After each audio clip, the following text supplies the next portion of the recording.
Down payment sources that are acceptable. This is super important. This is one of the other tires on your mortgage car, one of the pillars of your loan, we'll say. So either one of those is super, super important. The only loans that don't requirement are VA loans and USDA loans and a few other very rare 100% financing loans. Almost every other loan needs one of these things in it. So here we go.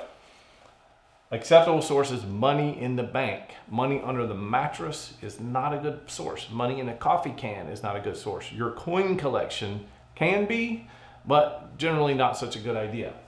Also, a 401k loan from you or your spouse is a great source of down payment assistance. The reason why I say that is because we don't count the monthly debt against you on your 401k loan, and you don't incur taxes or penalties if you borrow out of your loan, out of your 401k with a loan, instead of withdrawing the money. So that's another great source. If you're a first-time home buyer, you need a little extra money, that's a great place to look. The stock market's done great. Profit from selling your home, your boat, your car, your motorcycle, anything that has a title to it that we can see you literally owned it, you are allowed to use that as a source of down payment when you sell it. So that's a great place to look at also for coming up with money for a down payment.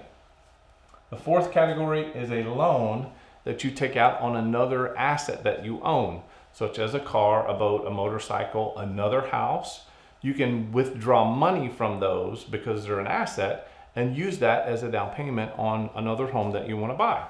So that's a great one to consider. Number 5 is a gift from a family member.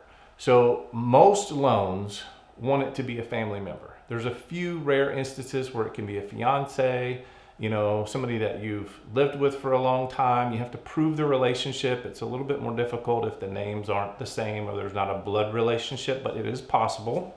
Also, it can be a credit card advance from a family member who gives you that money. I'm shaking my boots a little bit to say that, but I've had somebody do that before when they were just a little bit short, and I think mom ran to the ATM and got the money and gave it to them, and we were able to close. So it can be something somewhat sketchy as what that might sound like. It is allowed. We just have to document it correctly and know where it came from. And then number 6 is there are down payment assistance programs. And we'll talk about that in another video, but those are great programs that give you the money or that lend you the money to be able to buy your home with. Thanks so much for watching.